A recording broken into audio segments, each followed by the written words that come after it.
Good evening, everyone. I am Andrea Boo. I'm the chair of the Finance, Governance, and Public Safety Committee.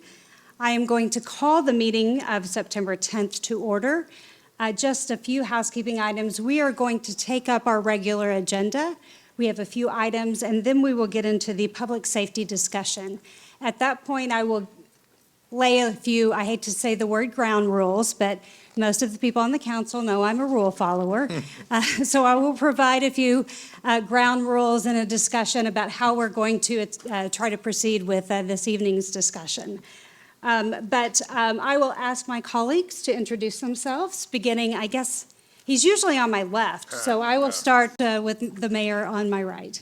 I'm Quentin Lucas, the mayor and vice chair of the committee. Crispin Raya, 4th District at large. West Rogers, 2nd District. And I would ask my colleagues who are also attending this evening to introduce themselves, beginning with Mayor Pro Tem. And if your microphone is on red, it's a little counterintuitive, but that red means hot. So that means they're on. Good evening, everybody. Raina Park Shaw, 5th District, Mayor Pro Tem. Jonathan Duncan, 6th District. Oh, we only have one. Thank you. Good afternoon, everyone. Melissa Robinson, 3rd District. Hello, Nathan Willett, 1st District. Good evening, Melissa Patterson Hasley, 3rd District at large. And we have a number of staff members here. We'll just dispense with the introduction of staff. I want to thank you all for being here. You are an integral part of our meetings. But having done that, I will ask that, Madam Clerk, if you will read, we are going to begin with item number 240696, held in committee.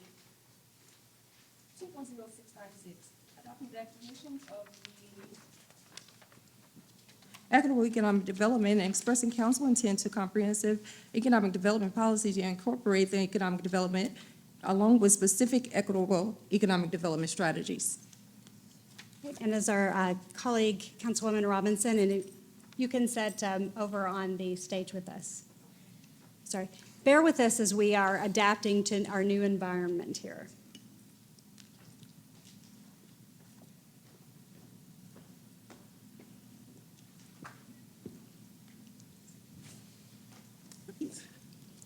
Good afternoon, colleagues.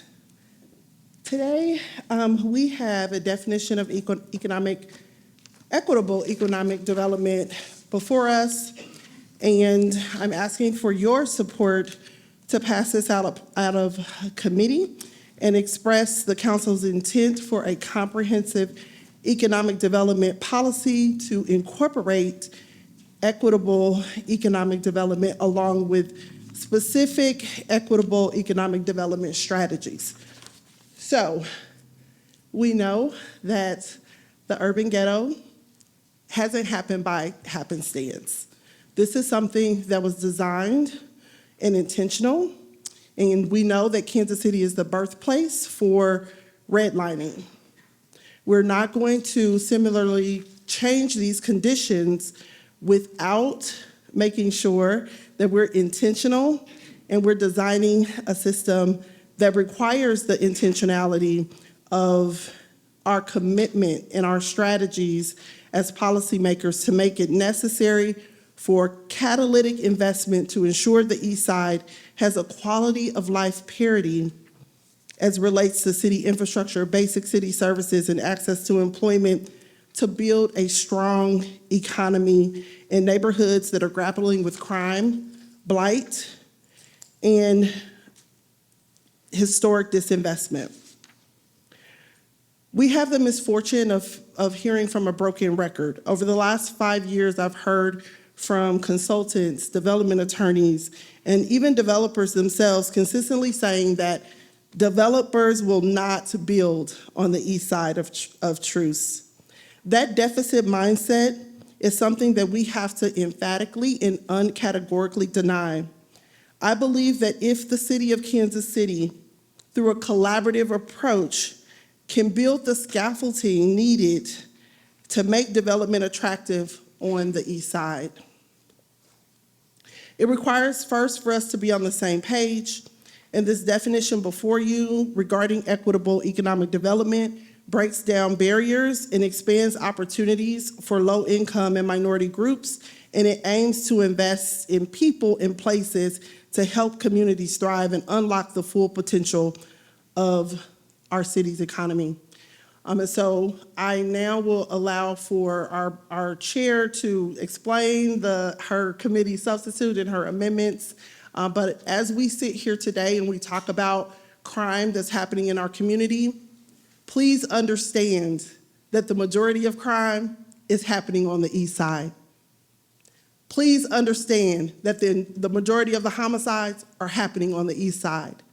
And please understand that the majority of the calls for services from 911 is happening on the east side. And so while we talk about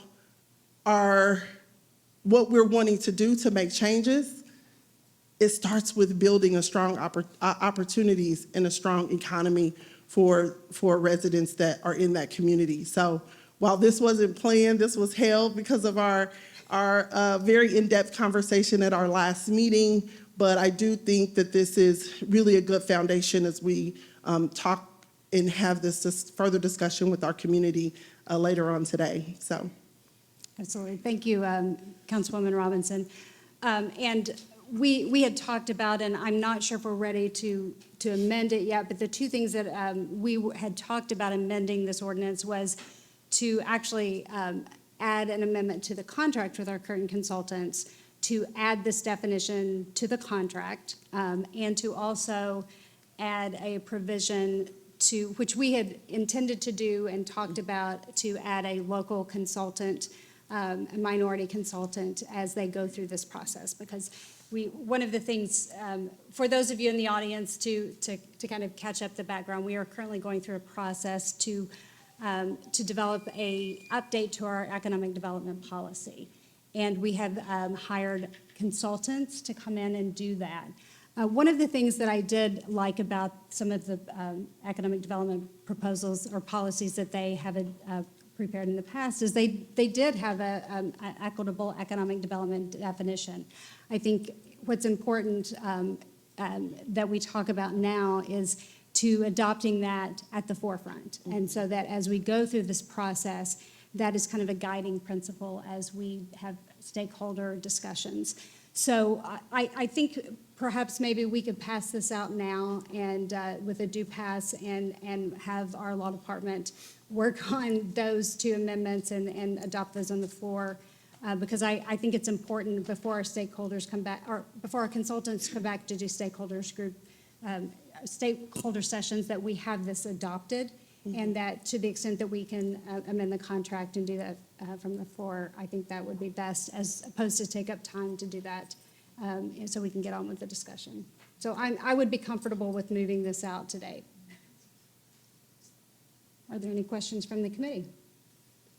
No, I appreciate it. I particularly appreciate your comment as to laying out where challenges exist in this city and where they have historically. We recognize that we seek to be better in every part of Kansas City. That being said, there are very real structural challenges that we face in some areas that I think it takes aggressive work for us to remove. So thank you for bringing it. Right.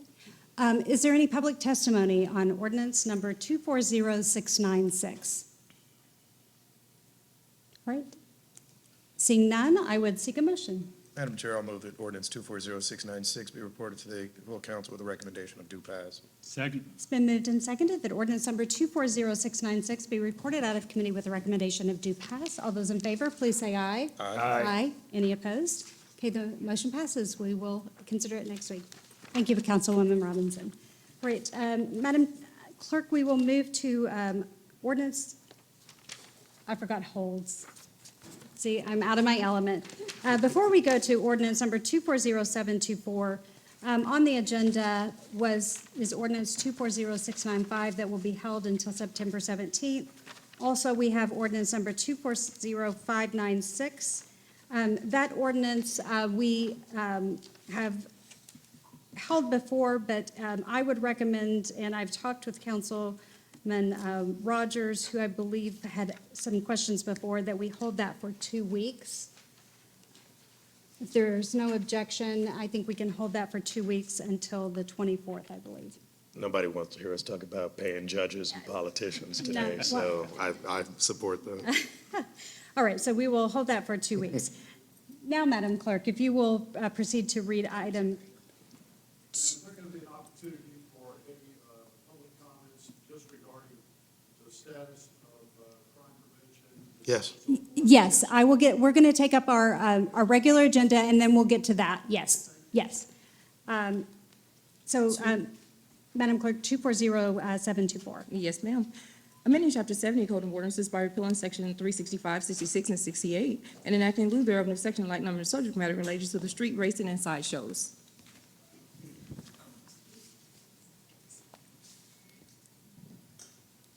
Madam Chair, Honorable Mayor, members of the committee, my name is Gabrielle Schreiber. I serve as General Counsel to Mayor Quentin Lucas. Ordinance 240724 provides additional enforcement tools for the Kansas City Police Department to prevent street racing and sideshows in Kansas City. Before I get into the specific legal changes that this ordinance makes, I want to spend a moment on how we got here. The mayor and city council have heard from constituents and communities concerns about illegal street racing and sideshows in Kansas City. Mayor Lucas requested a solution from the Kansas City Police Department, and they returned a proposal that looks a lot like this ordinance. This ordinance then is a collaborative effort between the city and the Kansas City Police Department to mitigate the effects of street racing and sideshows. It makes 3 changes to the city code. First, it increases the fines for those who participate in illegal street racing and sideshows. The current code sets fines at $150, $300, and $500 respectively for the first, second, and third violations. This ordinance would increase those fines to $250, $500, and $1,000 respectively. The second change is that this includes spectators and permits some enforcement against those who spectate street racing and sideshows. It recognizes that there are more individuals than just drivers that help contribute to dangerous conditions. The third change this ordinance makes is that it lowers the standard of proof for the Kansas City Police Department to pursue impoundment of vehicles that are involved in illegal street racing and sideshows. Before, there was a warrant requirement before impoundment pending an investigation, and now there's just a probable cause requirement. We'd like to thank the Kansas City Police Department for their cooperation in crafting the ordinance and for enforcement efforts, including just this past Sunday night, and hopefully increased efforts to eliminate illegal street racing and sideshows after the passage of this ordinance. I welcome any questions. Are there any questions from the committee? Madam Chair, I'd like to be added as a co-sponsor. All right, Madam Clerk? Count me in 2. Is there any public testimony on ordinance number 240724? Yes, if you will come up to this microphone right here.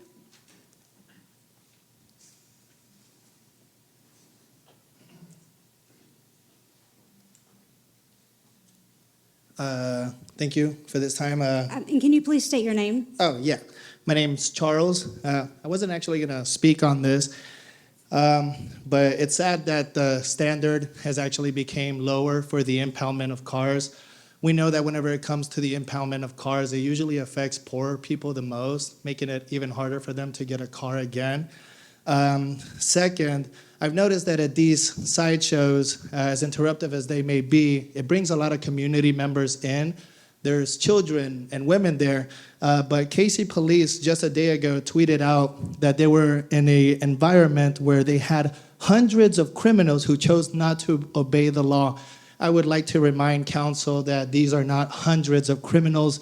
These are women, children, young men, who have a love for cars. I would say that the city should actually look to choose an area for them to express themselves with these cars, really cool cars. I personally don't have one, but I do think we're making a big error in not only criminalizing the community members that show up to these events, but second, we're making a huge error in lowering the standard to probable cause as opposed to the warrant requirement, as we know that the impoundment of cars affects poor people the most, which I'm aware y'all are not. So, yeah, thank you.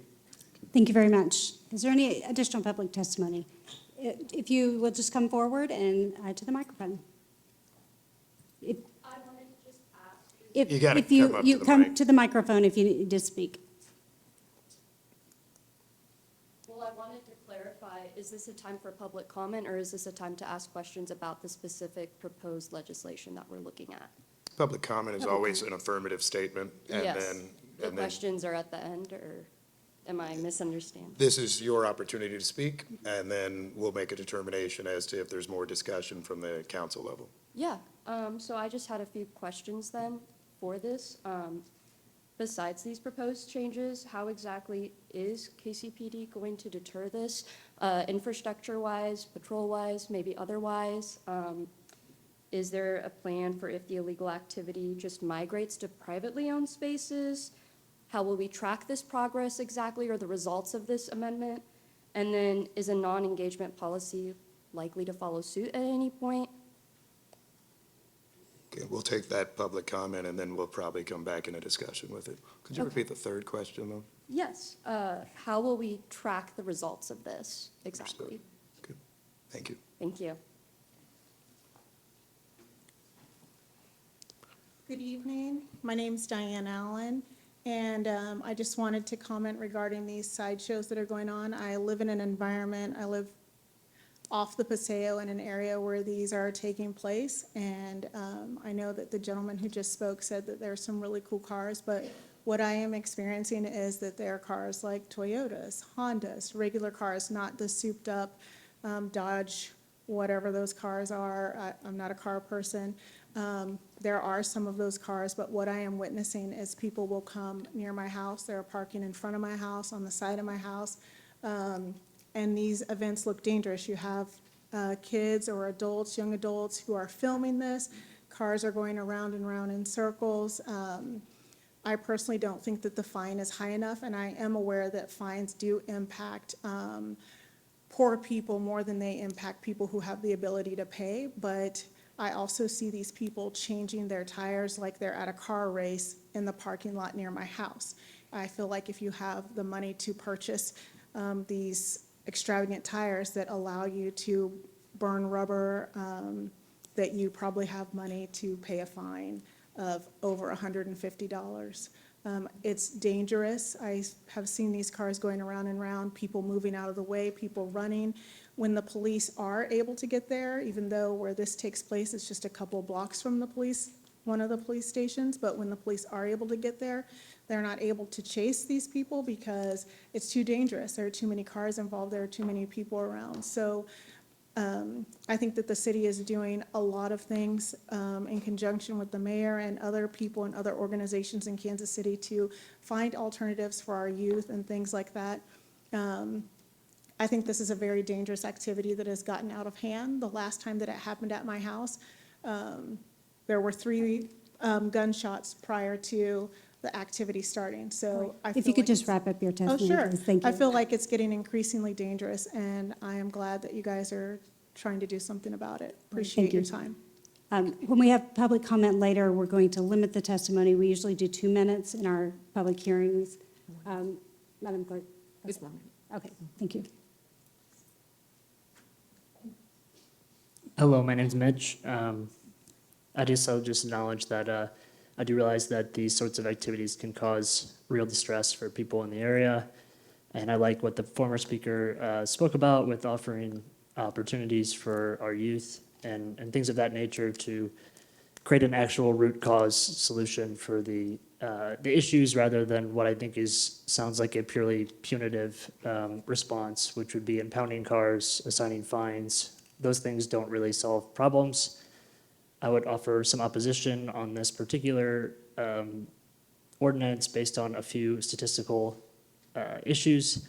First, I think we should look at the nationwide scourge of police and the fact that they tend to take a lot of things, actually more than any sort of commercial theft over the last year in 2023 alone, just by impounding and then keeping these things forever. So that's probably maybe a reason for more oversight at the very least, if not opposition to this entirely. And the next would just be that if you get police involved with these things, it's just going to be an escalatory response that can lead to even more danger. I would argue that there is danger to these events on principle, but there's going to be even more danger when you add cop cars into the mix in the middle of these neighborhoods. Yeah, that's pretty much it. Thanks. Thank you.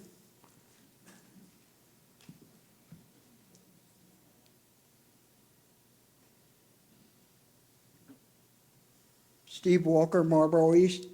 I don't know if you guys are aware of the incident. I think PD would be on last Sunday. We had on the 85th and Warnell, we had a sideshow. They were taking their guns. This is getting very dangerous with the sideshows. They're taking their guns and shooting them up the air. What goes up must come down. Now, we have Blair's Law in effect. We have to do something about this. This is just not on the local streets, it's on the side streets. They're ruining city property, they're destroying city property. They'll hit stuff from the city and destroy it. I think it's time that we really look into sideshows and really do something about it. Thank you. All right, thank you.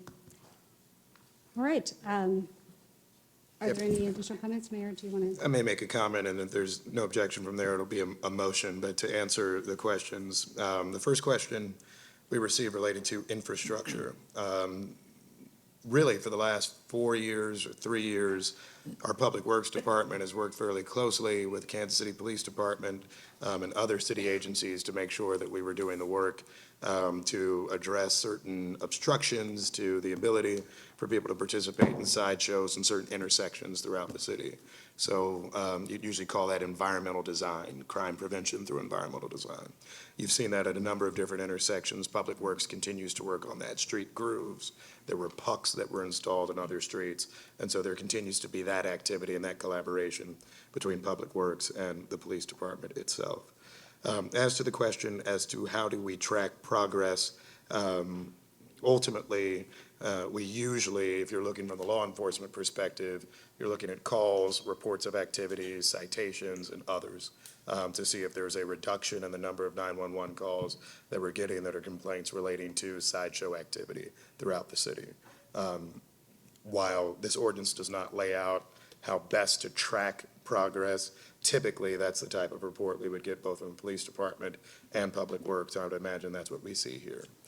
As to the question relating to fines and limits, and we'll talk about this a little bit today, probably in our further conversation. Here, we only get to do municipal ordinance violations. There are limits both to a term of incarceration and the amount of civil penalty we can impose on any type of activity. I should have that in front of me, but it's either $1,000 or $1,500 that is our limit on any type of fine level. So you can't, 1,500? 1,000. So that's actually getting us to the max that's allowed at the municipal ordinance level. Same thing with some of our criminal penalties as well. With that, unless there's anything more, I'll prepare a motion. I move that ordinance 240724 be reported to the full council with a recommendation of advance and due pass. Second. It's been moved and seconded that ordinance number 240724 be reported out of committee with a recommendation of advance and due pass. All those in favor, please say aye. Aye. Aye. Any opposed? Okay, the motion passes. We will hear it tomorrow. All right. Thank you. At this point, we've concluded our regular agenda, and we will move into the public discussion for public safety. I want to thank you all for being here for this important discussion. I want to thank Chief Graves and her staff, as well as Captain Colon and Officer Pooley have assisted in bringing this together. We also have representatives from the Jackson County Prosecutor's Office, from the 16th Circuit Court of Jackson County, and members of the Board of Police Commissioners. This discussion actually came out of discussions that the mayor and I had after our last committee hearing. Some of you all may have participated, watched, been present at that discussion on funding of the jail and crime that was really associated with that discussion. How we're going to proceed today is we will have a discussion. We will make some statements. We are going to proceed in a way that this committee doesn't operate normally. We are usually presented with ordinances. We have a discussion, as you've seen, and we vote on them. So we are kind of in new territory here. But what we're going to do is have a discussion with the council members, with those members of the police department, the prosecutor's office, the circuit court, and others. And then we're going to open it up for public comment. I currently have 15 cards. If you did not sign a card and want to speak, if you will raise your hand, my legislative assistant, Katrina, will give you a card and we'll collect them. We want to ensure that everyone has an opportunity to speak tonight. We are going to stop at 8 o'clock. We have about an hour and a half. We are going to limit public testimony to a minute. We will give you some time to wrap up. And if we do not get to everyone, we know that this is a very important topic. Chief Graves has said that her officers will be around and can answer some questions. And if we have to do this again, we will continue to do this. I know when I became chair of this committee, I spoke with Captain Colon, and I said, I want to have these discussions periodically, or at least have presentations by the police department. So we're not just seeing you at budget time when we are discussing money, because that is one of the key roles that the council plays, is to providing the funding for the police department. We want to have discussions and collaborative. We want to have collaborative discussions on how we address public safety in the city. And so with that, I think we, Jared, have some slides that the mayor presented on just on Twitter that he tweeted out. But this, just talk about funding. You know, there's a lot of discussion about how we fund the police department, and we have continued to increase the funding of the police department, with the exception of the COVID years, where all of the departments throughout the city received a decrease in the funding. Next slide, and I'm going to walk through this, and the mayor may help us out. The only edit I might add, and Director Queen, who's our Director of Finance, can help me. I believe in the COVID year, we looked to a 10% reduction as to every department. Two departments, I believe, were exceptions in that, the fire department and the police department. The police department had a cut, as represented here, of 4%. The fire department might have actually had an increase in that fiscal year. All right. This shows the staffing levels. We have heard a lot about the decrease in the staffing of the police department, and I'm sure, and Chief Graves, feel free to, you know, as we go through these, this is going to be a discussion between, you know, all of our representatives here. The staffing has gone down. I believe that we've had 2 academy classes this year, is that correct? 3, starting. And so we are looking, you know, yeah, why don't you sit up here? There we go. Or you can sit here, you can sit there with Madam Clerk.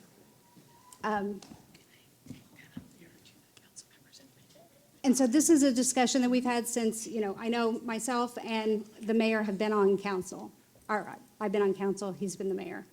Next If slide. I could note on the staffing, as many of you know, the law enforcement profession and the sentiment since during COVID and 2020 and civil unrest, that is a nationwide issue as far as staffing for law enforcement positions. So the Kansas City, Missouri Police Department is unfortunately seeing the same type of trend. We are hoping to trend up after this last budget cycle, that we were thankfully invested in public safety, the importance of public safety in Kansas City, that we were afforded to bring our officers up to a better starting rate and a better top-out rate to make us more marketable.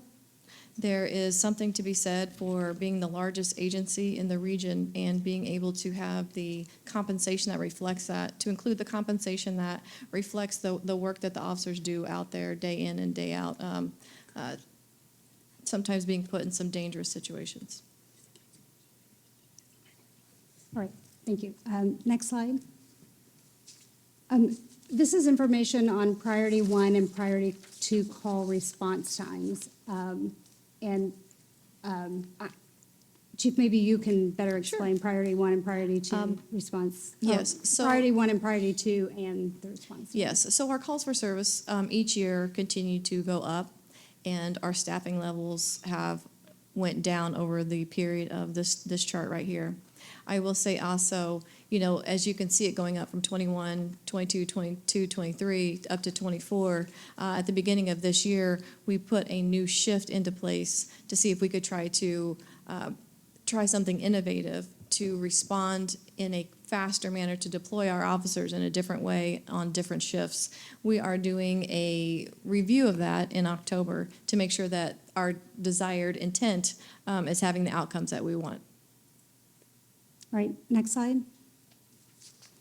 And this is just a representative of the, really, in some instances, increase in the different areas of crime and in some decreases. I know one item that is probably a topic of concern in a lot of areas is the huge increase in car thefts.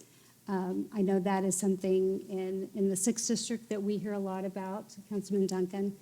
And can you talk a little bit about, you know, what trends you're seeing with that respect, and maybe some of the other, you know, property crimes, burglaries, assaults? Absolutely. So your homicide number last year, we had a record number of homicides. We actually had 182 homicides last year. That was a record-breaking number for us here in Kansas City. Since I became chief of police, I've really been involved in making sure that not only am I listening to the community and listening to what police service is not only expected but is needed in Kansas City, but also working at being the violence interrupters that we need to be.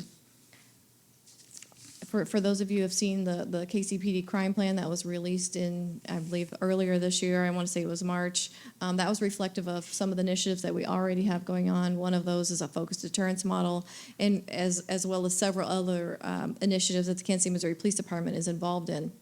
I will say our homicide number right now is trending at a, in my opinion, a significant reduction, but unfortunately, our aggravated assaults that involve a firearm, our non-fatal shootings, they are trending up. There are several trends in those two numbers, specifically assaults, non-fatal shootings.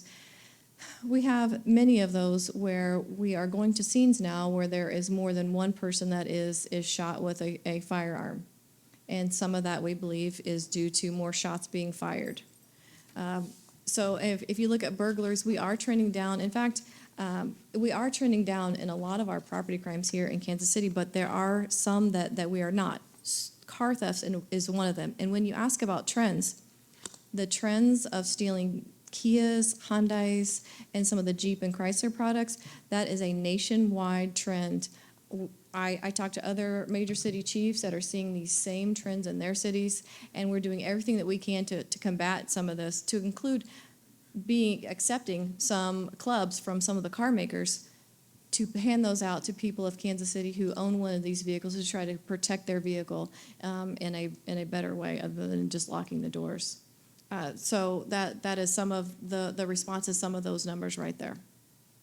I will say, I do want to note that not only does that 318 number reflect the bump in pay for our law enforcement officers that was much needed to attract officers to work in the great city of Kansas City, Missouri, but in some of those funds, I do want to point out that the Kansas City, Missouri Police Department applies for a lot of grants, a lot of other funding outside of the city funding, outside of the regular general fund budget.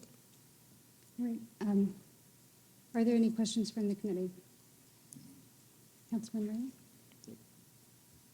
Do you want to ask your questions? I mean, The specific questions I had. yes. Oh, Yes, sure. go ahead. We're opening it up to any questions at this point. Let me bring them up. Chief, I appreciate you taking the table there to answer some questions. I did send you my questions in advance in the hopes that you would have had a chance to come up with answers or information that's relevant. I'd rather get them fresh. Give me just a second as I bring that up here.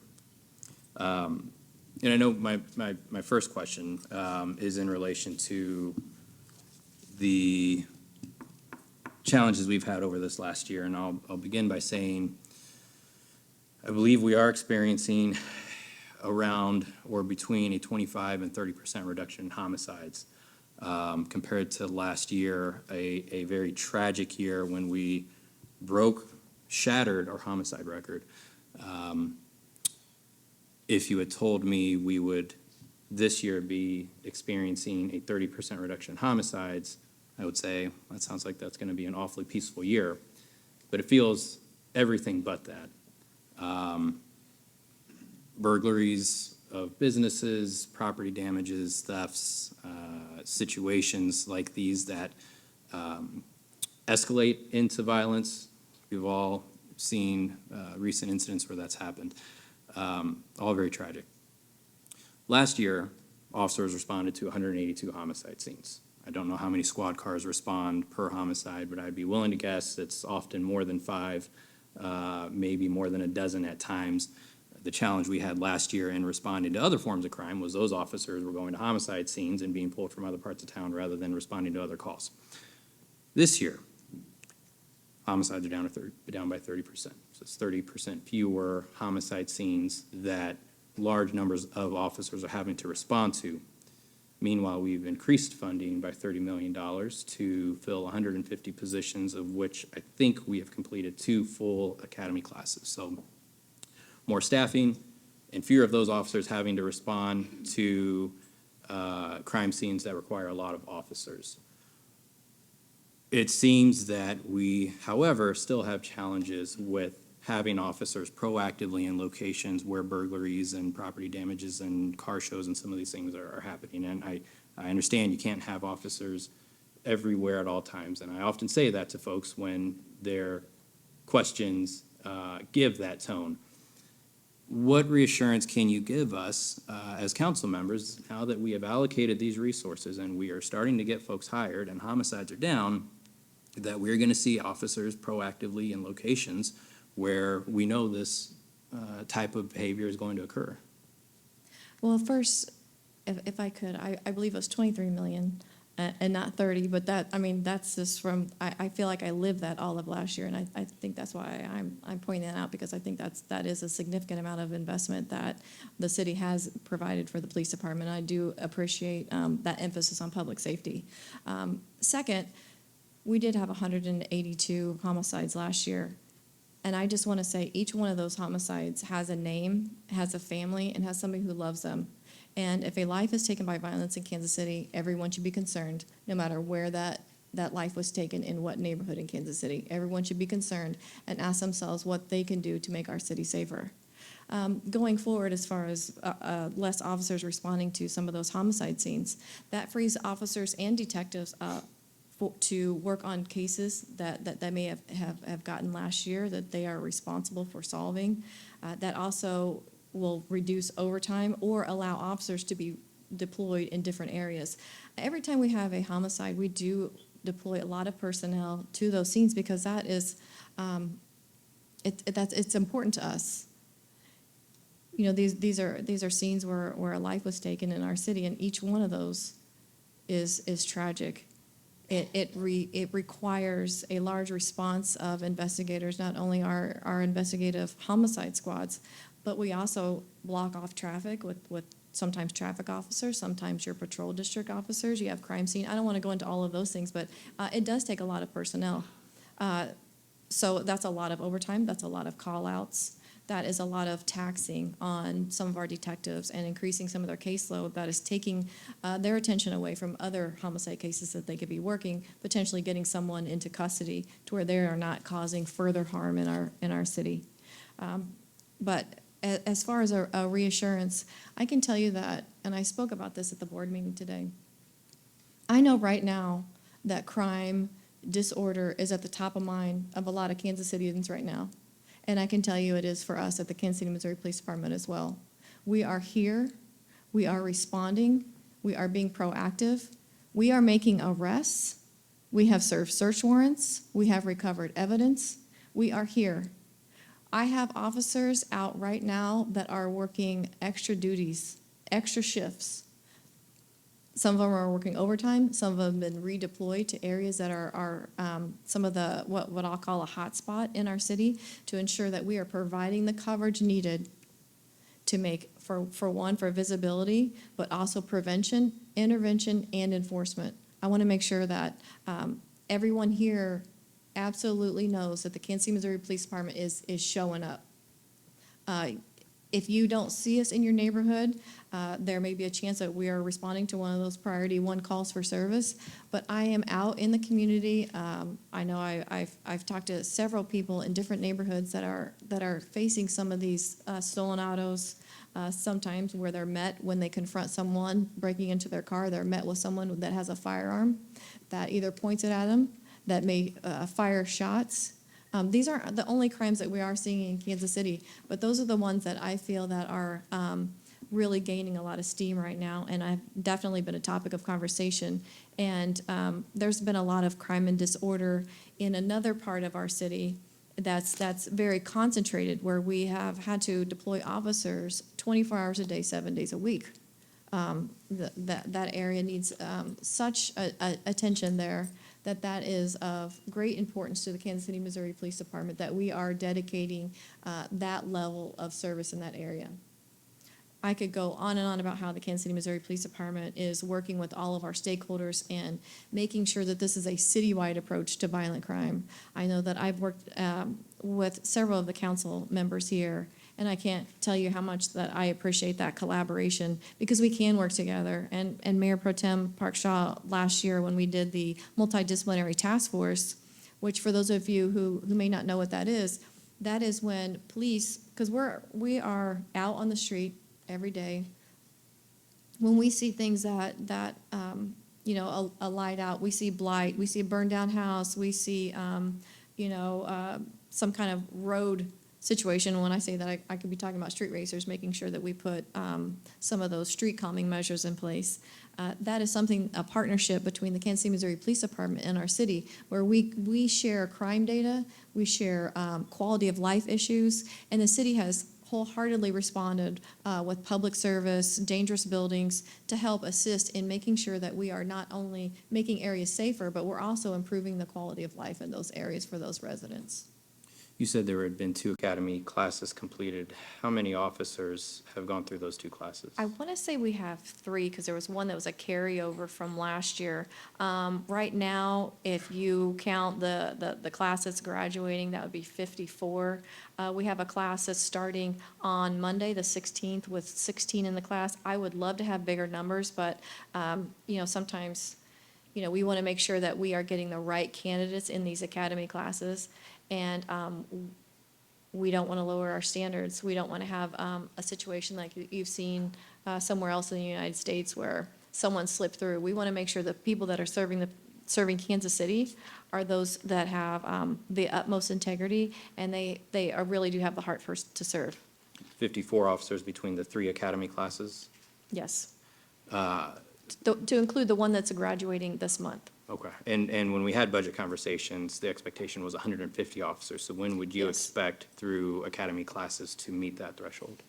So with the raises, or the up in the starting and top out salary that we received May 1, the class that you're seeing right now that's starting in September, that we had a class start in June, and we had a class that's starting next Monday.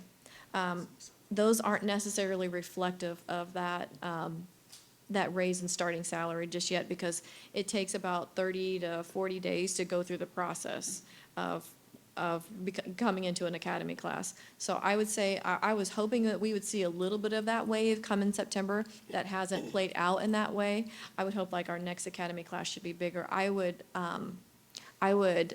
scream from the top of Liberty Memorial if we get 50 in a class. I would say it's going to take a time. I would say at least another year and a half to get 150. That's a lot of officers in the door. And when you look at 150, you have to look at also attrition. I think the number that you see up there, it reflects 1,086, showing that we are still over 300 officers down. That's not showing the gains that we've made, and then those that have some of the retirements. So it's kind of like a balancing, but here, I think it was last year, if not, it's what we're anticipating for this year, we are going to be above attrition.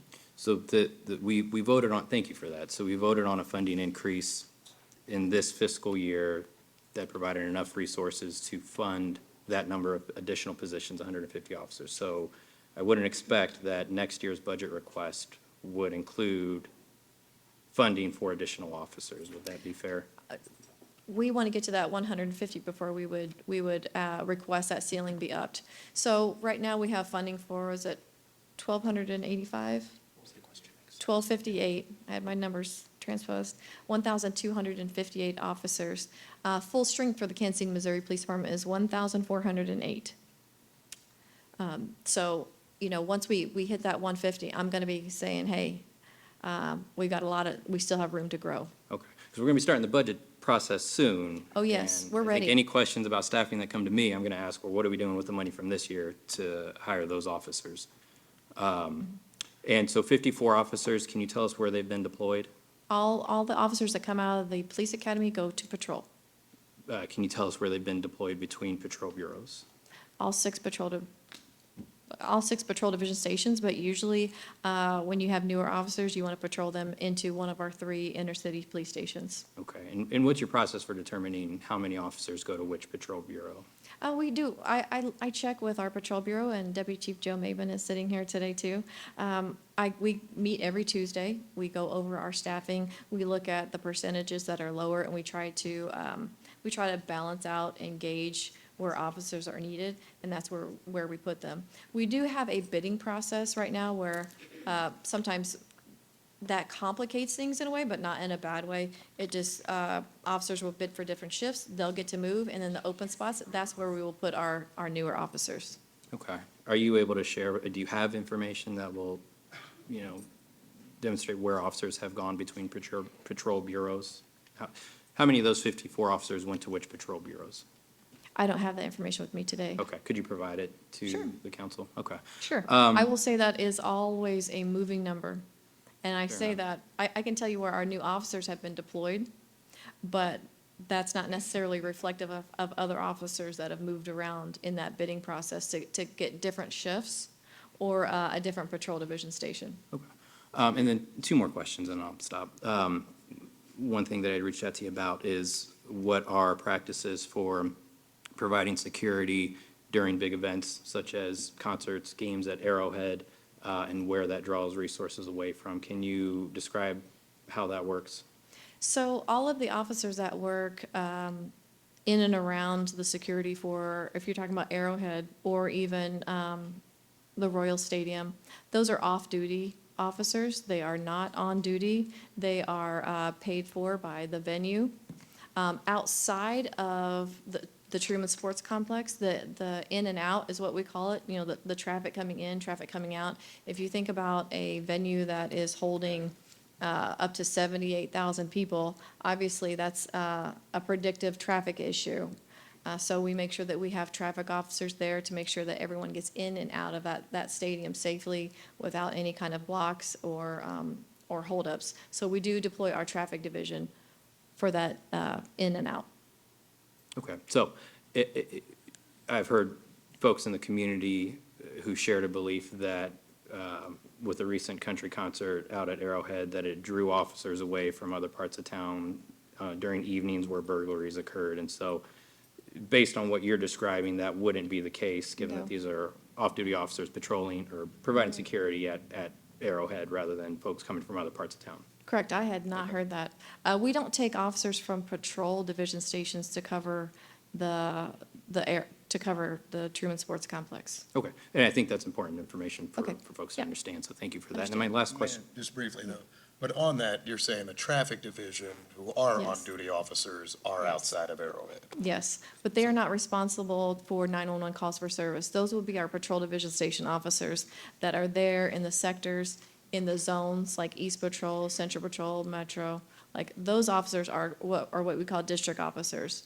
They are deployed for 911 calls for service. Our traffic division is just what the name implies. They handle traffic issues in and around Kansas City. They also do, obviously, traffic enforcement, traffic safety, and sometimes they'll be involved in our, like our other operations, like DUI or other operations like that. So what would on-duty traffic officers otherwise be doing on a concert night? So if they were not at Some of them Arrowhead could be Stadium? home. Or they could be redeployed to other, speeding, or other traffic safety situations. But as far as, if you look at that, the bigger picture of, if you're looking at citywide, the biggest event that's going on with the most amount of traffic would be in and around the Truman Sports Complex. If we do have an event that night out there, that would be your traffic division to make sure that all of those patrons come in and out. I can tell you, without traffic crews being in that capacity, it would be a lot of trouble out there. It's safe to get people moving in situations like that, either to make sure that they get into the venue to see the person they've come there to see, or the game. And then also to leave in a safe way, to where we can keep that traffic flowing. If that traffic gets gridlocked, you're gonna have fights, you're gonna have all kinds of disorder. Just one addendum question, and we'll sit back. How many officers are in the traffic division? So at a concert like that, what would we be looking at on numbers? Joe, you got on-duty? that? I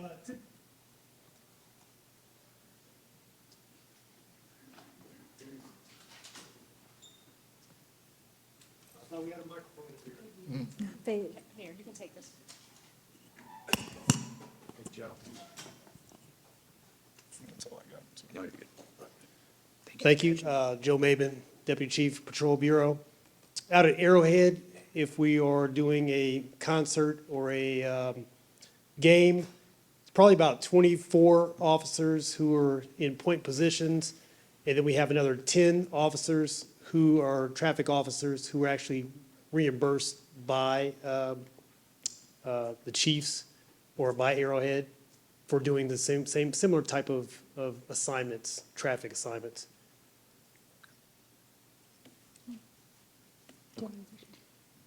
And then one last question, Chief. Can you describe the staffing situations for the property crimes investigative units? How many detectives do we have? How many short are we? We have 24 detectives, we have 6 sergeants. And do you have a percentage of full staff? Right now, I know that we just talked about this at the board meeting today. In fact, Deputy Chief Niemeyer over Investigations Bureau had his Major Kobanaw and Captain Schreiber over property crimes present to the Board of Police Commissioners on this very topic. And that 24 detectives is spread over 6 patrol division stations. In each one of your patrol division stations, it's important to have property crimes detectives that work within the boundaries of the patrol divisions that you live. Like if you live in Central Patrol Division, you can go to Central Patrol Division, you can report a property crime, and you can speak to your detective that is housed right there in that patrol division station. I believe Central Patrol Division may have 5 right now. I think we've got somebody on limited duty. Sometimes when we have officers who are on limited duty, and for those of you who don't know, I don't mean to speak police language, but if someone is just on limited duty status, that means they have some kind of an injury or something like that where they can't fulfill the full and unrestricted duties of a police officer in uniform. While they are healing or getting better, we oftentimes deploy them in areas around our police department where they can add extra help. We have someone on limited duty in our robbery unit that's helping out some folks, and oftentimes we'll put someone like that in property crimes. Did I answer your question? Sort of. Okay, so you're Yeah, talking no, about it's all the helpful information. You're talking I'm about the percentage down. Yeah. Is that the What- question? And Well, let me, the basis can- of my question, and we've talked about this several times, is I'm hoping with the patrol officers, there is a trickle-up effect where we are also replenishing our ranks of Yes. detectives, because when you look at how we combat business break-ins and auto thefts, part of the strategy, an important part, is robust investigations that hold folks accountable, especially when What we know about a lot of these are folks who are in somewhat organized rings that are being somewhat sophisticated about how they are identifying businesses and what businesses to go into. These aren't just folks walking off the street who, see something they like and want to get into the business. These are folks who are casing locations. They are organized and they're getting experienced at it. To me, part of the solution is robust investigations that identify those folks quickly, hold them accountable so that they don't continue to do it. And so the basis of my question and the previous conversations we've had about also replenishing investigative units ranks is where I'm coming from. How are we doing on property crimes detectives, since that's what we're experiencing such a high rate of now? Sure. On property crimes, I believe we added several detectives earlier this year. That's another part of the meetings that I have as chief of police with our bureau commanders. The property crimes division is in the investigations bureau. In the investigations bureau, you have violent crimes, where you have homicide, assault squad, sex crimes, special victims. You also have special investigations division, who has some of your narcotics officers and other detectives. The property crimes unit is 10% of our investigations bureau, excuse me. So ideally, if you want to know how many officers that or detectives I'd like to have there, obviously it is a priority, and we do make sure that it's staffed, because that is one of our volume crimes, which means property crimes affect more people personally. So we want to make sure that we have, yeah, I'm choking on something. Thank you. The number of officers, or excuse me, detectives that are available to respond to those. If you're asking me how many should be there, I would say each one of them should have at least 6 detectives. So that would be, I would say we're probably about, what, 25% down? We're about 25% down in property crimes. But each time we have an academy class, I want to explain this part about staffing. Deputy Chief Joe Mabin and Deputy Chief Doug Niemeyer, they get together and they barter. How many, okay, all right, Joe, how many officers can you give me for investigations? And they do that, and they work, I joke about that, but they actually work really well together with knowing that great responsibility to make sure that there are needs on both sides, and also the need to be available to 911 calls for service. Those are my questions, Madam Chair. Okay. Madam Chair, may I ask just one follow-up on the deployment decision question that Councilman Rea was assessing? Because it seems as if, so we have 34 officers, it would be traffic, 10 of them are paid for by Arrowhead, but the officers themselves are a finite resource. How do we make that decision? Theoretically, I imagine there might be some in this room or other rooms who say, we'd rather have those officers enforcing sideshow or other traffic issues on major thoroughfares in Kansas City on a Saturday evening, rather than perhaps doing entrance and exits at Arrowhead Stadium. How do we make that choice, or how do we have an opportunity to evaluate? That is an obligation for the Kansas City, Missouri Police Department, that something of that magnitude happens actually frequently in our city, that we have that obligation to ensure that many people concentrated in a small area, that is as safe as it could be. If there are other ideas of how that would look for that to be in a different way, I'm open to what that would look like. But that is, so this is the way I look at it too, and in fact, this is the way someone has explained it to me. If you've got 78, and I don't know exactly how many people Arrowhead holds, but let's just say it's like 78 to 80,000 people in one area, that's basically a small city. So ensuring that you provide the public safety that is necessary to make sure that goes safely. I feel like as a chief of police, that's an obligation of mine to make sure that is as safe as it could be. If that would, calling on other resources to man that in the way that we do, I'm not sure where those resources would come from, and we're also good at it. I would just say, theoretically, and we're just sitting here, and I got to ask you a lot of questions at the board meeting. For example, the stadiums themselves are owned by Jackson County, right? An opportunity would be a Jackson County Sheriff's Office. letting our officers be on streets they know better, in kind of the core of the city. I mean, and perhaps we'll have more conversations ahead on what could be creative solutions that get more officers onto the streets and with some of the issues that we confront. But that's all I have. Jackson County does also send some off-duty officers out there to assist in some of the staffing out there, but I don't know if they necessarily have the staffing to do the in and out. But that's something that could be explored.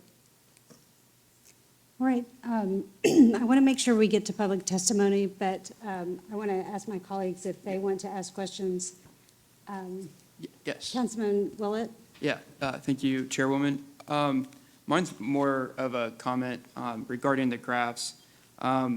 If you adjust the money for inflation, this fiscal year, we're finally getting back to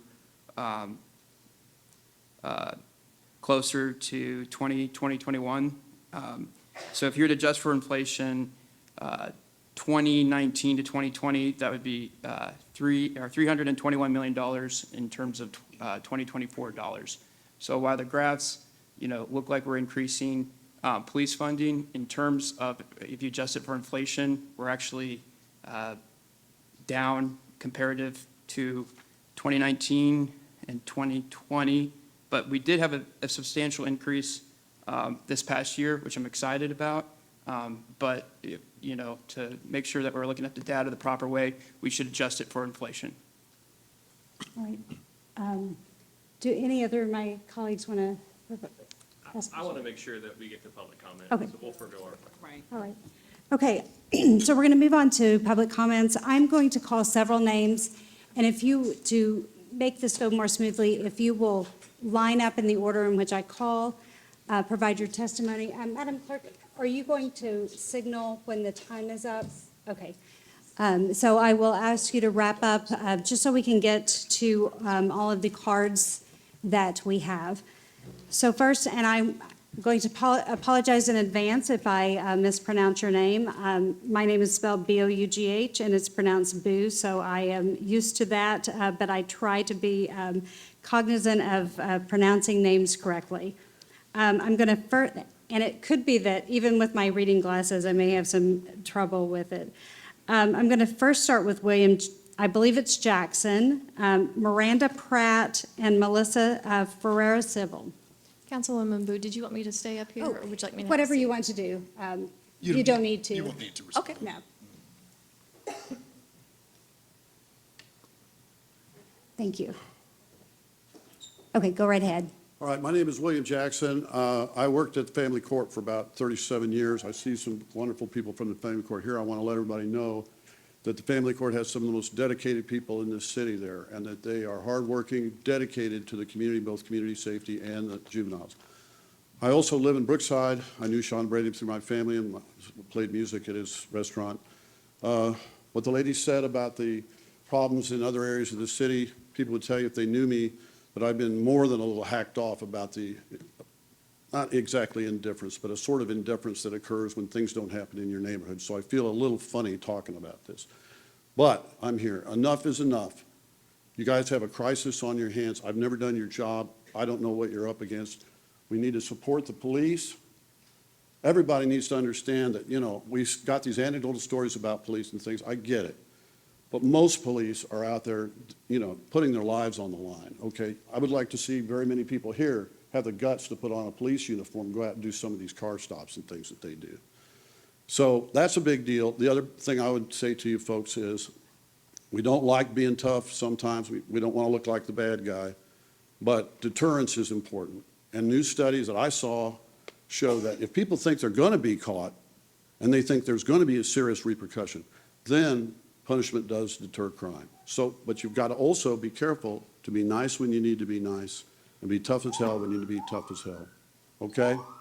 Is that my time? I think that's your time. Wow. I thought they're going to arrest me. I didn't know. I know. We're being tough. Do something other than a police siren. I know.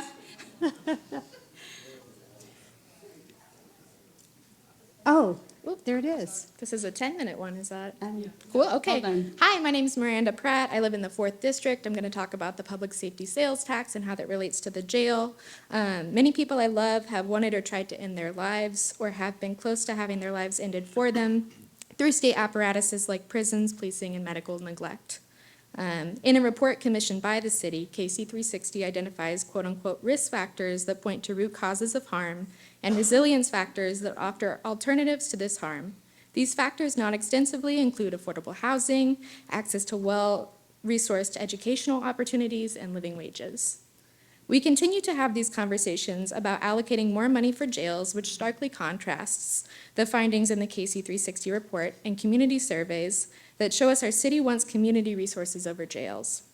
Access to life-affirming resources or resilience factors like gender-affirming care, mental health resources, and housing have made all the difference for the people I love to be able to continue living.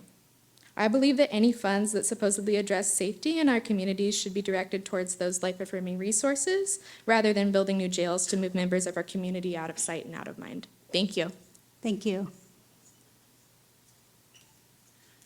Hey, my name is Melissa Ferrer-Seville. I'm a poet and educator who works with the youth of the city. I have a whole prepared thing, but I just want to say I find it kind of ridiculous that we're having a conversation about public safety, but the only people we talk to is the police. Like, when we're talking about public safety is so much more than just cracking down on crime, right? Crime does not exist in a vacuum. People don't commit desperate acts for survival and belonging just because they want to do something bad.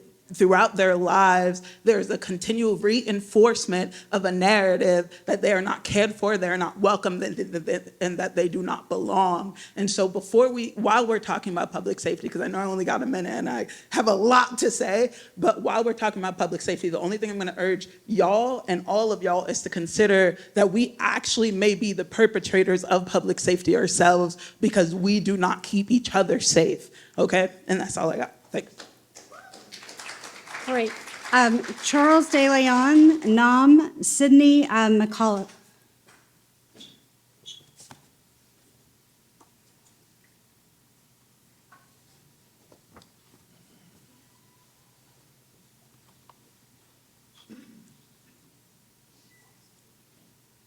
Go ahead. Sweet.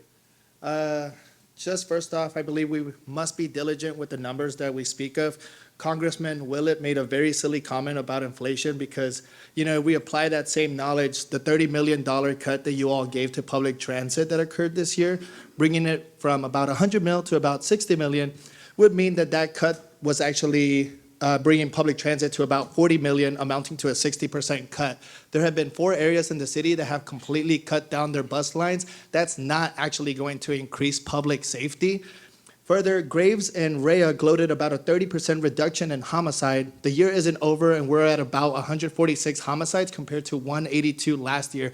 That is only a 20% drop with still 3 months left in the year. If you look at the graphs, it showed that with every year an increase in funding, crime also went up because y'all are cutting money from public services. The public needs that money for public safety. Madam Chair, it's important to have an accurate record. I believe we've had 110 homicides this year, which is around a 30% reduction. Yes. Thank you. Okay, go ahead. Okay, our tax dollars should not be used to build a jail. It should not be used to build infrastructure that does the work of breaking families apart, erasure, capturing people in further cycles of poverty, state surveillance, ultimately premature death. Perhaps most importantly, pouring your constituents' tax dollars into building a jail unequivocally does not make us safer. As a downtown resident, council members often state how building a jail would help clean up the streets in areas like mine. Deep down, I believe that you all hold the truth that jails disappear people, not the harm that they may have done. Jails don't restore, mend, suture, or connect people with the resources that often motivate harmful behavior in the first place. We already know that jailing more people, especially more already vulnerable people, will only sever the relationships they have with loved ones that promote strong, safe communities in the first place. If safety to you is dependent on people's loved ones being locked up, taken away, then keep our money out of it. Instead, listen to and follow the lead of so many community-led initiatives that do the daring and courageous work of imagining and building alternatives that practice safety without walls and cages, no taxation without representation.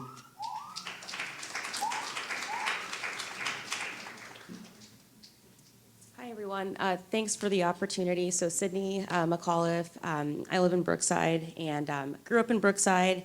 I just would like to share a little bit of background about myself. So I'm an internal medicine physician, grew up here, trained here, love Kansas City, but unfortunately, you know, we've seen a lot of change, a lot of social instability and social unrest, very much due to systemic issues, obviously, but you know, I was at First Fridays in 2019 at the food truck shooting 4 feet away from the victim who was shot.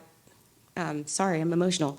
Shot and killed. And through some therapy, you know, I feel like I've dealt with the PTSD from that, but Sean Brady's death, very close to where I live, has just kind of reopened that wound. And I think we need tougher, you know, consequences for crime. You know, we can see the systemic issues, but be a little bit firmer on crime and tougher on like how we prosecute crime, even for juveniles. So, Thank you. Ben Neal, Mike Hastings, and Matthew Moore. Ben Neal, Mike Hastings, and Matthew Moore.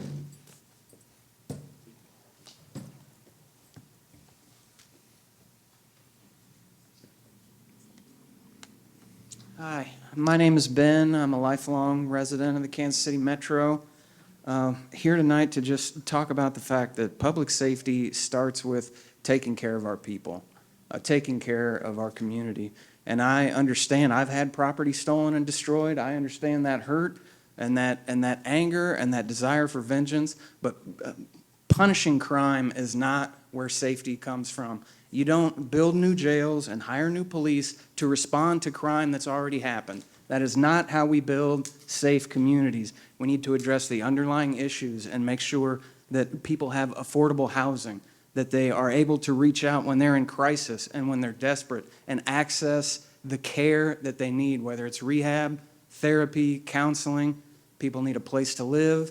They need to have their needs met first and foremost. That is how we prevent crime, stop crime, and build a city where we're all safe and where we all have opportunities and community and belong. Thank you. It saves us just a little bit of time if there's no ovation between the comments. If we just keep moving, no clapping, and keep going. Thank you.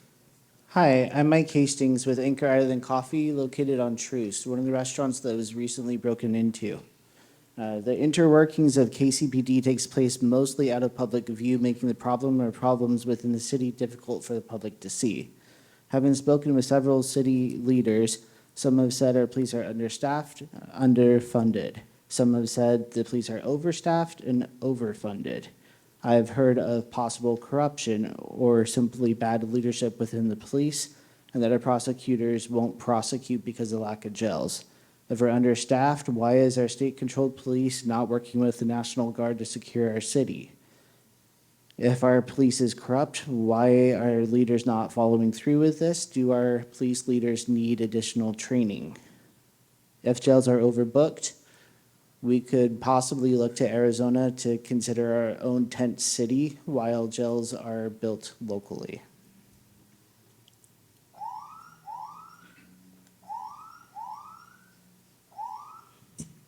As earlier stated, by design, the poverty rate for African American residents in Kansas City is 21.5%, which is 3 times higher than the poverty rate for white residents. On average, 70% of Kansas City and Jackson County jail populations are black. Do you see the correlation? Limited access to basic resources like money, mental health aid, affordable housing, and gainful employment are what create the perceived need for a jail. We should be funding proactive approaches to public safety. We need to finally invest in our East Side public schools. Incarceration disproportionately affects black and brown communities, and an investment in incarceration is a disinvestment from these folks in our city. The REACH initiative is one example of pre-incarcerative programs that will positively affect our community members, rather than penalize poverty and dig deeper holes for people with no resources. The KCPD doesn't come to the East Side to serve and protect. Officers like Blaine Newton come to intimidate and crush our black brothers and sisters and our black children, and that ain't right. Right. Caitlin White, Mitch Schiller, and Diane Allen.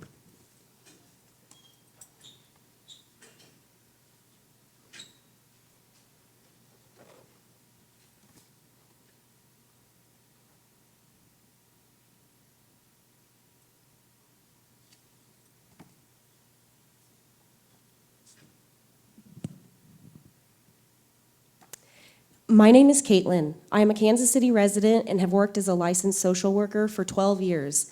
I'm here to say that if you want to make plans to use our tax dollars to improve public safety, we deserve resources that will actually help keep us safe. Research shows us that jails don't make communities safer and cause more social problems. I believe the people in this room know that to be true. Integrity should include using evidence-based practices that lead to positive outcomes, yet your own graphs show that grossly overfunding law enforcement has solved nothing. There are dozens of agencies, programs, and schools in our community who are overworked and underfunded, straining to help individuals and families find housing, employment, healthcare, and other basic needs that actually keep people safe. These are much more useful and preventative programs to put public money toward and would have a much more positive and long-lasting effect on the community. Building a jail does nothing to address the root causes of criminal activity and is in no way a realistic solution to the challenges our community is dealing with. Don't use my tax dollars to cage my neighbors.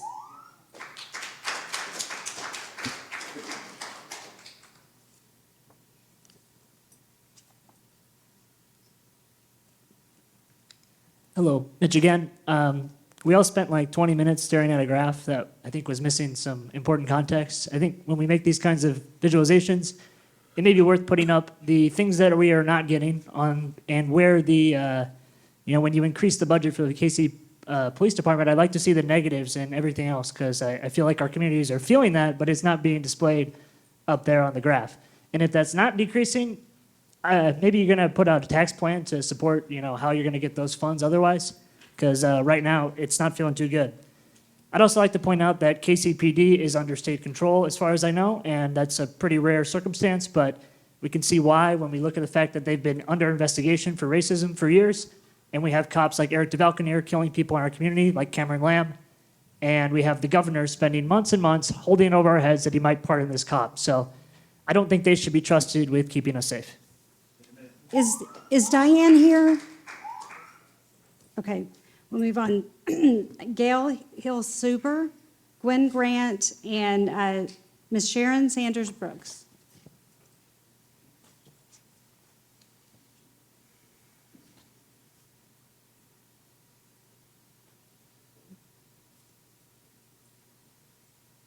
Hi, I'm Gail Hill-Suber. My concern is the Sunfresh store on 31st Street, the Lucille Bluford Library on 31st Street, and on 27th and Prospect. Arrest and jail, okay, but let me paint a picture and make it simple. You can't just attack the symptoms. You have to get to the core of the problem. Let me say, if you had an infection in your leg and it was bad in your calf, and the doctor said, oh, put a Band-Aid on it. They said, but the infection's getting worse, it's crawling on my leg, now it's in my thigh. Oh, just put 2 Band-Aids on it. The Band-Aids don't work. You have to get to the core of the problem, and that's what we need to use those tax monies to do. We've been plenty of studies to know what the problems are and how to address them as they've had years before, so let's get back to the basics and attack the core of the problem. Band-Aids don't work.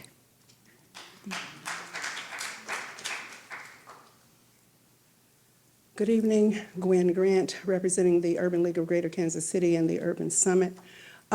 Here to speak in support of an ordinance to expand the definition of public safety to include social services supports rather than just focusing on law enforcement. We'd like to see a much greater investment in mental health services, jobs creation, low barrier shelters for homelessness. Just to reiterate what Gail said, it's important that we invest our resources in addressing the root causes of crime and understand that police respond to crime, they don't prevent crime. And we need to put more resources into prevention and intervention problems facing our community, especially in the area in the Prospect Corridor, 27th and Prospect to 31st and Prospect, where we are experiencing a terrible public safety crisis. But if you get to the root causes of those things, you'll find joblessness and drug addiction and homelessness. And if we don't invest in those, anything we do to mitigate this on a short term will only result in spending a whole lot more money. I also want to advocate for expanding the tax to 30 years versus 15 to increase the amount of revenue that will be collected. We do understand, especially as we deal here over the past few weeks, we've been dealing with all the things going wrong at 31st and Truth, all this public safety challenge. And we can see, just by looking at the people involved, the seriousness of the mental health problem and the substance abuse problems. But we do, based on that, need to have a response that is sustainable and long-term.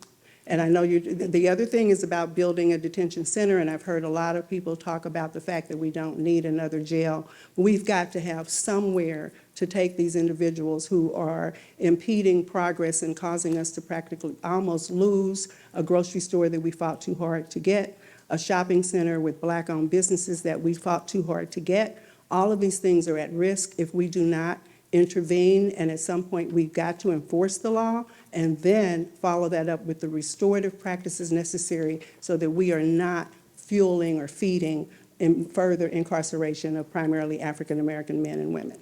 Thank you.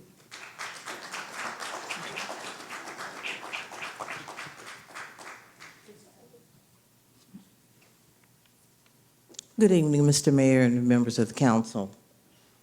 2 points. Several years ago, it was stated a recommendation was made to increase the pay for the KCPD call takers. And at that time, it was stated the pay increase would start at $50,000 a year. However, I have not seen that to be the case, and I want to know where is that in terms of the call takers who are in a very high stress position? What is the progress on pay increase for them? And Kansas City may want to consider what Washington, D.C. is doing, because they're in a crisis with their call takers. They're now offering an $800 per month incentive for each call taker if they complete all of their shifts. My second point is I concur 100% with what Ms. Grant stated. There has to be a holistic approach to what we are doing, because the situation at 31st and Prospect is not supportive of all the effort that has been made to try to reestablish that business district. Thank you. Thank you. Sean Ackerson, Kiro Hicks, and Derek.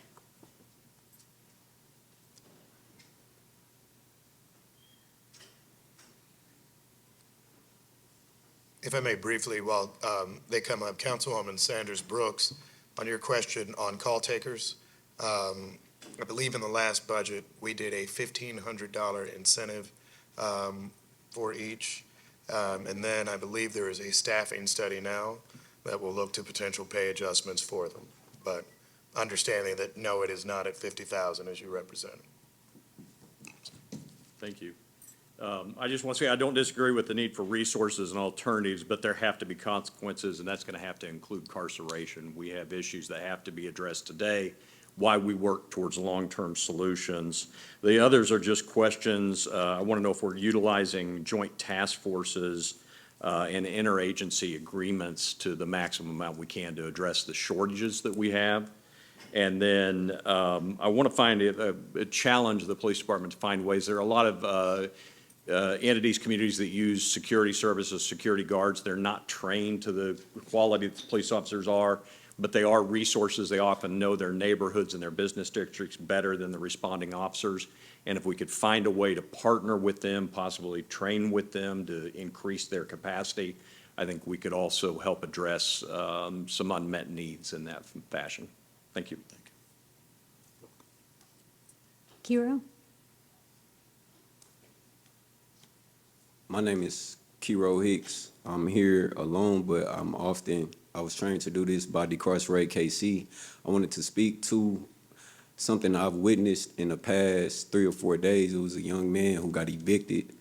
I watched him go from stealing cars to get housing. He got evicted and he ended up dying. Long story short, police were called. Police treated him like a problem that needed to disappear. And when he died, they said, good, he rotted away. He's no longer a danger. And that's how we're seen. That's how this brand is seen. I feel like you all have done very little to change that outlook people have toward young black males. I feel like y'all trying to price us out trying to disenfranchise us, trying to breed fear and aggression against us as a business tactic, and it won't work. Thank you.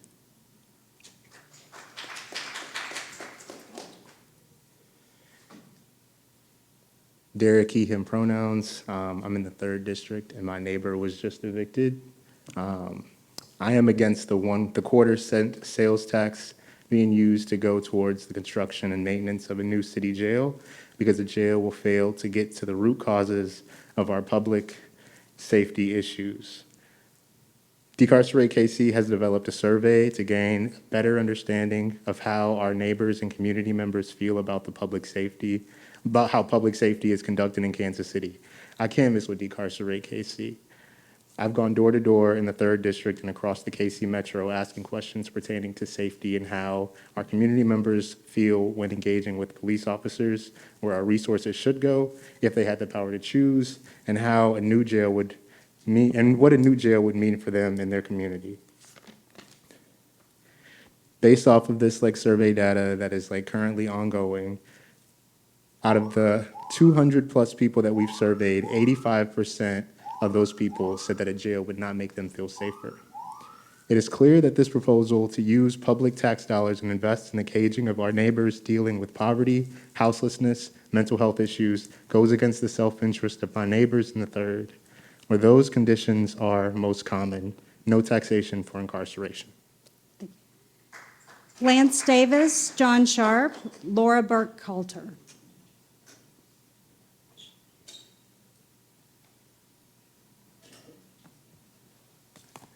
Hi, my name is Lance Davis. I'm a business owner in the Crossroads District, and I also live in the 3rd District as well. And I'd like to bring up some things today that I find very important. I have 1,000 things to cover that I feel like we could work on, but I'm going to cover 3. I want to say that the police department, I think $65,000 is not enough. There is a common post that's going around that says that we have to have $92,000 a year to be able to live comfortably in Kansas City. And I think if you were the people defending our city, you need to be making a little bit more than that, and I appreciate the work that you're doing currently. I also think that Jefferson County does need a detention center. There is no place for us to do anything. There's a broken window theory. If you live in the Crossroads or you're in the Crossroads, we have broken windows every single day. My business has been graffitied. We get a call that tells us to go and make a police report. That's why your numbers are down. We're not going through the work to go and get the police report because I have to sit on the phone for 20 minutes with the insurance company to get something taken care of. That needs to change. Another thing that needs to happen is we need to stop abating taxes in the 3rd District, because every single home that is going up in that area is going up in rent. And we are also seeing, I'm one of those people that do not pay enough property taxes to support those schools to get these children off the street and build these programs that they need to have a sense of community and get in the right direction. Thank you.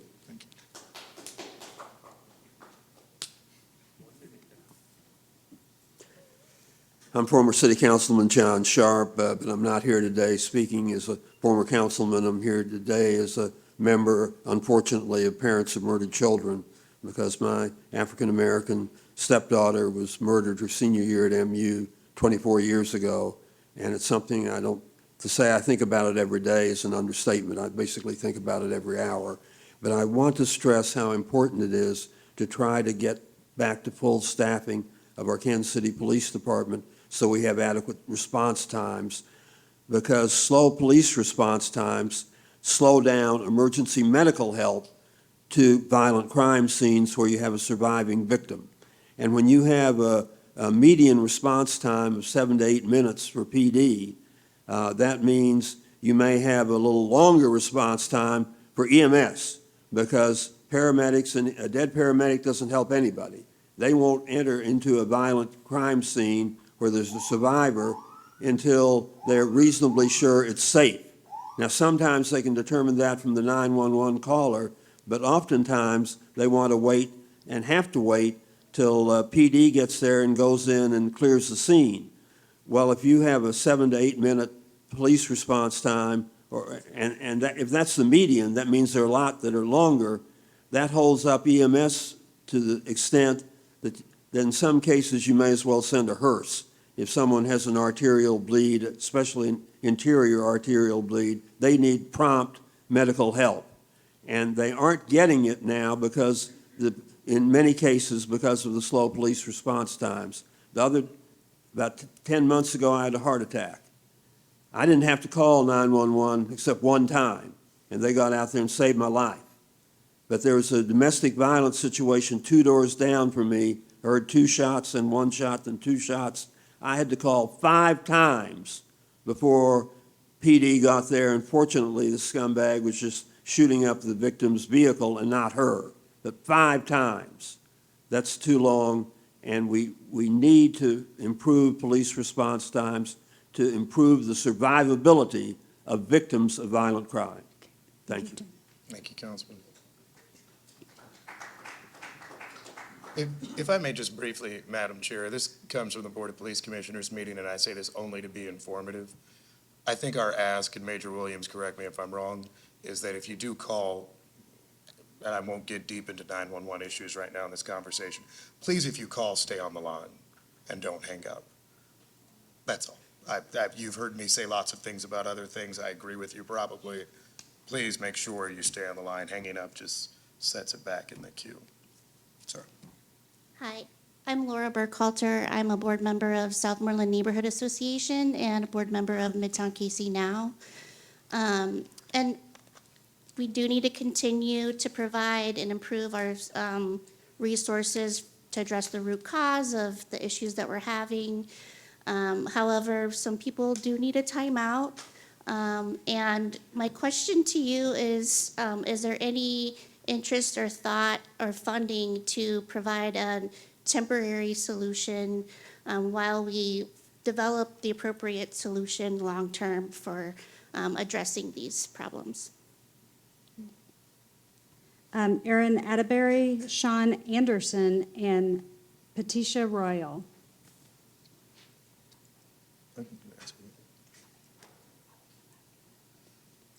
I'll speak briefly on your detention question that I think at issue. A few things just as clarifying points. So, City Jail, Jackson County Jail. There is a Jackson County Jail for state offenses. That jail has an excess of, I'm going to get the number wrong, but so there is a jail there. For on the city issue, there is not a city-owned detention facility. The city contracts with other counties. There are about 106 spaces for which we contract. So to an extent, that's kind of our stopgap now. In terms of proposals, there are many different proposals. I talked about one today, 8th floor detention at KCPD headquarters. There'd be 144 spaces, but only 0 to 72 hours. There's a broader discussion at City Council, and we'll have that broader discussion that would look to probably be a more permanent on the city side. But that's kind of the nature of detention right now and where it exists. Sorry.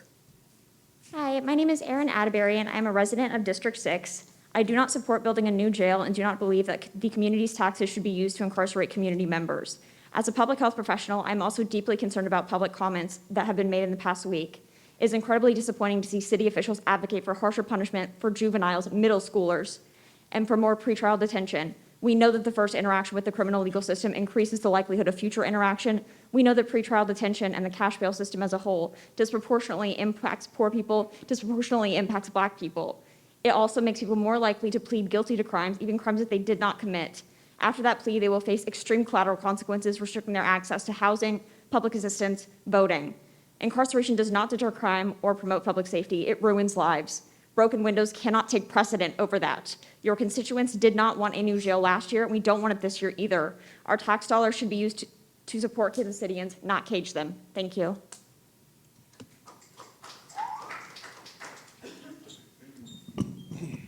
Sean Anderson, Waldo Area Business Association. The fact of the matter is our small business community is suffering at the hands of repeat offenders. We must guarantee that our democratic process is carried out, put it to a vote whether or not we could put, we're for a jail, mental health beds, detention center, put that on our April ballot. We must see it on the ballot.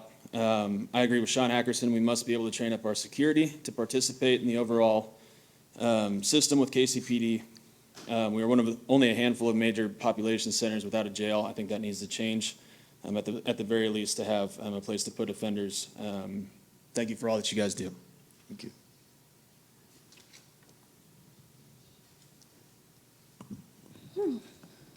My name is Patricia Royal, and we're speaking of increased funding when we have a mental health crisis, failed funding in schools, battered families, and a homelessness issue that's sweeping our streets of Kansas City.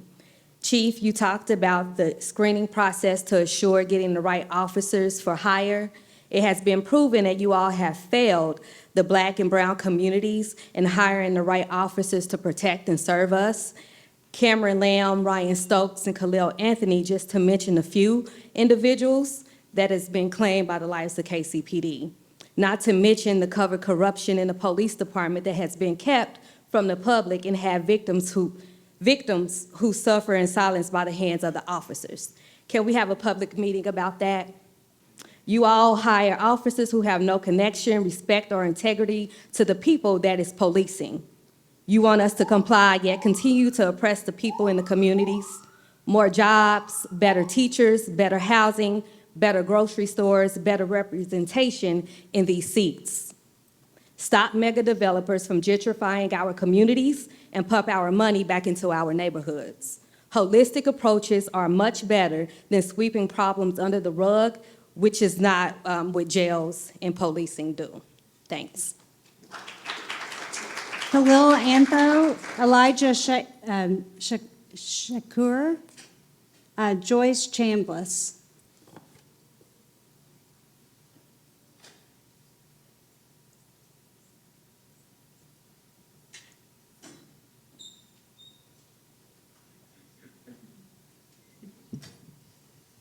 Good evening.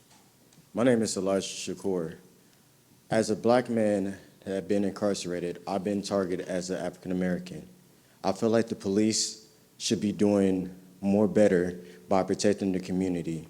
People's lives has been dangerous, especially after the massacre that happened with the kids during the Kansas City Chiefs Parade. Are you going to be willing to protect our community, or are you going to be willing to do this and let violence take actions and not take responsibility of your own people? Our people are dying. Our people are suffering. And this needs to stop, and this needs to be safely. Mayor Lucas, you say you want to keep Kansas City safe. How are you keeping Kansas City safe when police are attacking innocent Black people for anything? For myself, Ryan Stokes and Karen Lamb and their family, you should do things right by any means necessary. Are Khalil and Joyce here? Okay. And then Tiffany and Alan Nealon. Alan Nealon. Mm-hmm. Good evening. Wow, I don't know where to start. I'm Native American, and my family has been part of that tribe. I mean, we built it. And one thing that I don't see is community. We need to step up and take care of each other. So what I decided in Waldo, that I am trying to create a program where nobody's seen by the color of their skin or the money in their wallet. My husband and I are buying the clubs for the cars, and I think if we build it, people will come. And if I go and I have them in hand, have a certain price for the people that can pay and donate it to the ones that can't, that's a step forward. Have community groups, some that clean up the property so we can see our neighbor's home. Nothing's blocked. I invite other people from other neighborhoods to do the same. And that's all I like to say. Thank you.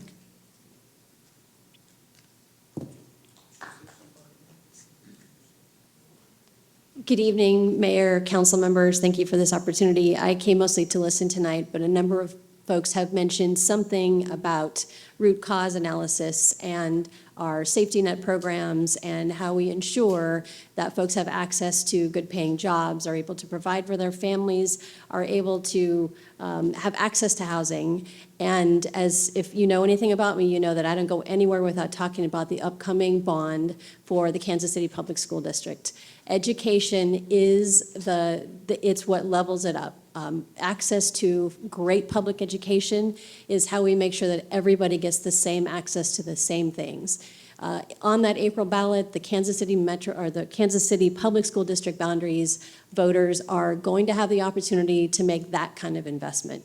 That kind of investment covers everything from family empowerment centers and pre-K education to market asset value components for every graduating senior. So when we talk about how we invest in the things that give people an opportunity to be successful in life and have lifelong impacts on public safety, education is it. Our theme this year in the school district is literacy is liberation, and that's what we really need to talk about. Thank you. Thank you.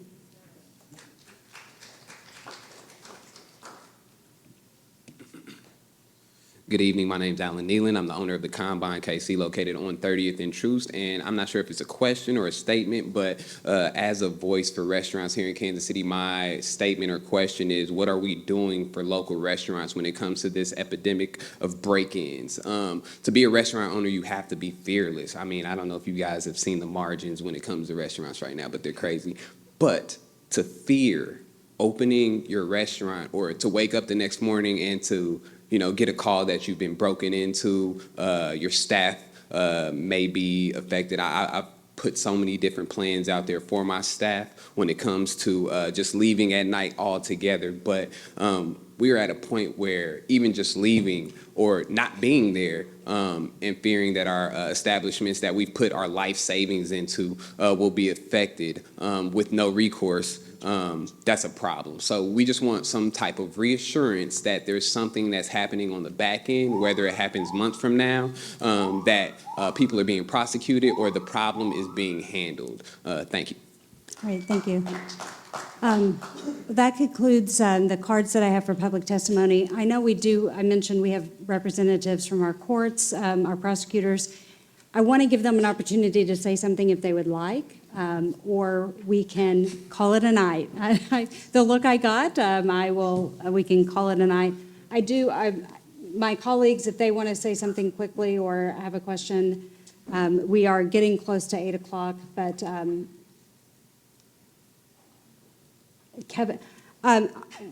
Kevin O'Neill is here from the First District at large. He did not get an opportunity to introduce himself. I want to make sure that we recognize him.